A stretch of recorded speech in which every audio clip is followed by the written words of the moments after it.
One thing that we have been watching and ultimately studying is just the moves that Ripple has been making over the last couple years. And in 2025, well, let's just be honest here, we have a ton of moves that we need to document, we need to study, and we need to really just kind of connect the dots on where Ripple is headed, especially when it comes back to XRP and the XRPL.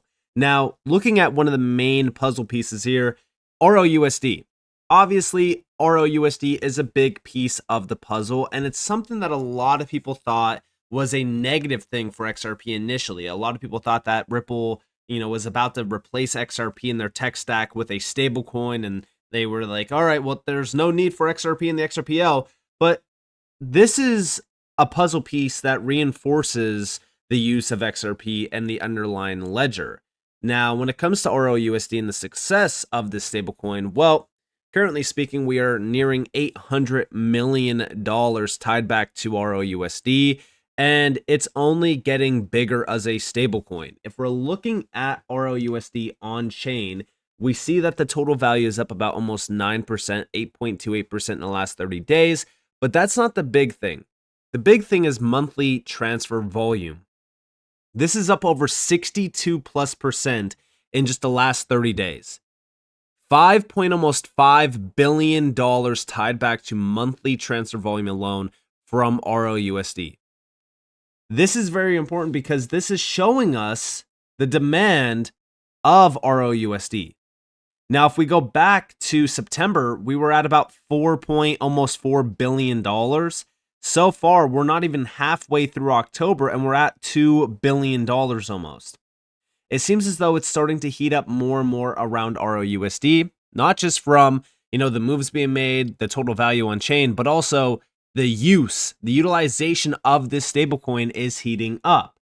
And that's very good for the underlying networks that it's issued out on. And you might be saying, all right, well, Nick, most of it is on Ethereum. And yes, I will agree with you. Most of it, in fact, 88% is on Ethereum.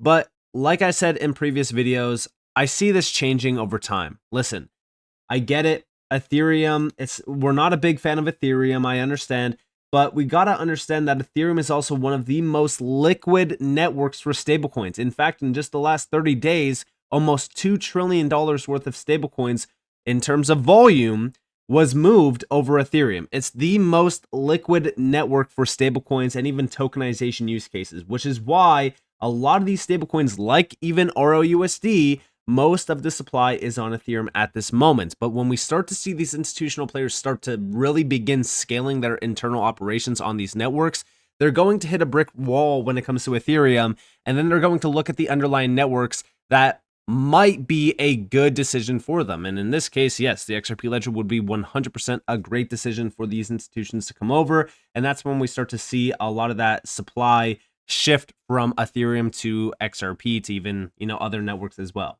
But beyond that, we have been witnessing some pretty big moves happening around Ripple, including major discussions. This is from Giles Roth, the Minister of Finance of Luxembourg. And we have great meeting with Ripple as they advance towards securing their license to operate in Luxembourg. Seems as though Ripple is starting to move in on some key areas, especially around the EU and, of course, Luxembourg.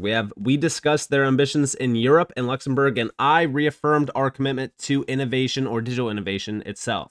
Now, we did get a few updates from Stuart Alderati, the CLO.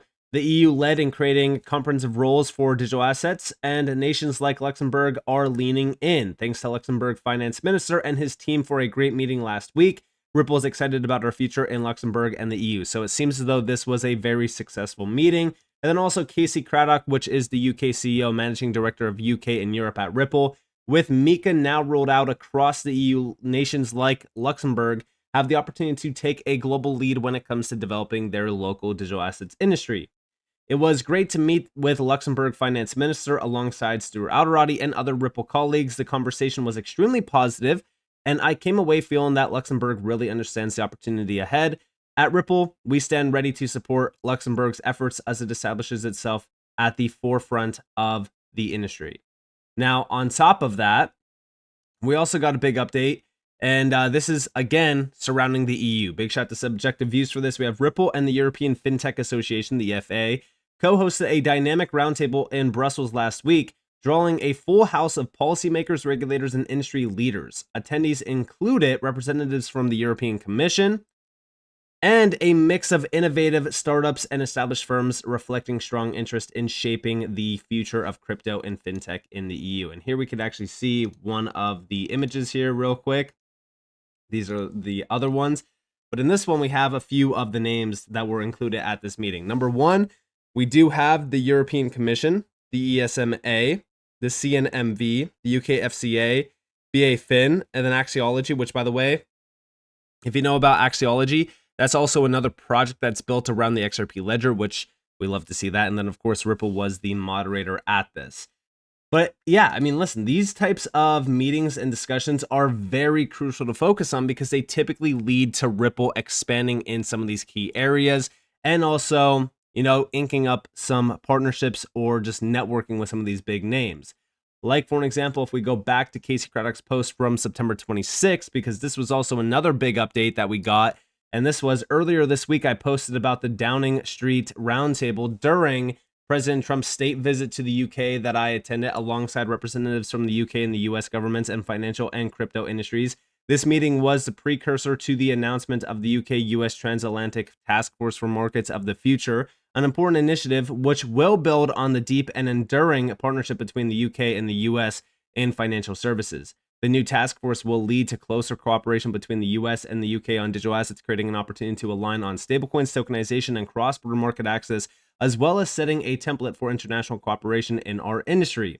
As a headquartered or a US headquartered company with a major presence in the UK, Ripple is well placed to leverage its strong transatlantic footprint to further drive the US and the UK tech innovation, and we are looking forward to contributing to the work of the task force, which essentially means, guess what? This meeting that Casey Craddock was a part of, this roundtable, it basically solidified Ripple's position in this task force. Yes, Ripple will be a part of this task force, in my opinion, and they will be working on stablecoins, tokenization, and cross-border market access initiatives, which we love to see. But this was very important because it ties back into all of these major moves that are happening with Ripple around the EU and around some of these key areas in the EU as well. Then we got the big move that Ripple just made, which was next up, the Kingdom of Bahrain. We are expanding our presence in the Middle East through a partnership with Bahrain. Building on our Dubai regulatory license, this move reinforces our commitment to the MENA region. Together, we will accelerate crypto adoption, drive pilot projects, and launch accelerator and educational programs to introduce solutions like Ripple Custody and RLUSD to key financial institutions in the region. This is yet again another massive expansion from Ripple's side. And right off the rip, a lot of people had questions. Does this even include XRP? Does this even include the XRP ledger?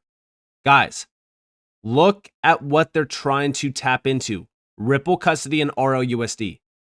Yes, it does include XRP and the XRPL. When it comes to some of the use cases tied back to Ripple Custody, okay, I've talked about this on so many occasions. If you just go to the custody tab on their website, okay, when we think about custody, specifically around crypto, what assets will be held in custody? Is it going to just be, cryptocurrencies? No, it's going to be tokenized assets. You go to tokenization. Guess what is the first thing that you read here? Tokenized assets on the XRP ledger. If Ripple Custody is being tapped into, you can almost guarantee that the XRP ledger will have some sort of exposure to any use case tied back to Ripple Custody. So let's go back over here. So here we have the expansion.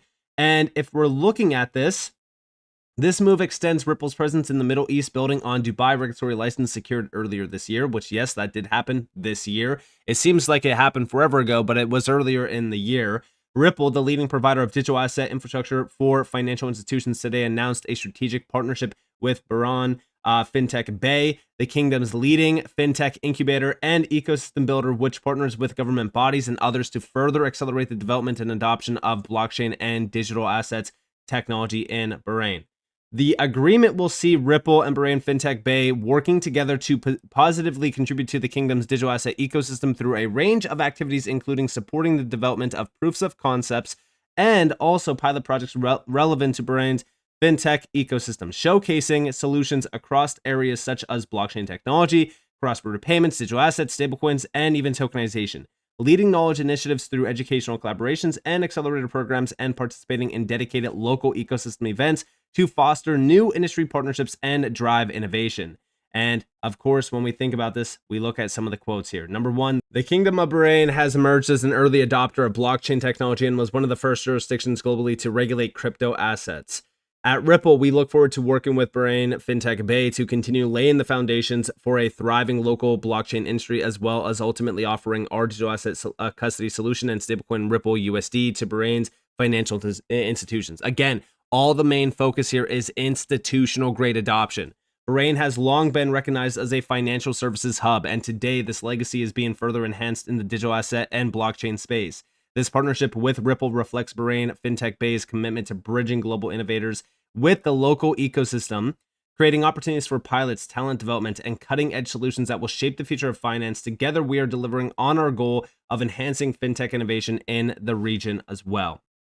As well as the new partnership with Bahrain Fintech Bay, Ripple is present at FinTech Forward 2025, an economist impact event taking place in Sakir on October 8th and 9th, which unites experts from fintechs, banks, governments, and regulators to delve into the challenges and opportunities facing the international finance industry. So when we think about what's happening here, Ripple is just on a massive spree of major expansions. You got to remember that this is happening at the same exact time that if we go over here, on October 1st, we got the announcement that Ripple was expanding in Africa with ROUSD. This is through major partnerships. This is all based around stablecoins and just financial inclusion. Then, September 19th, Customer Spotlight. This was BDAX in Korea.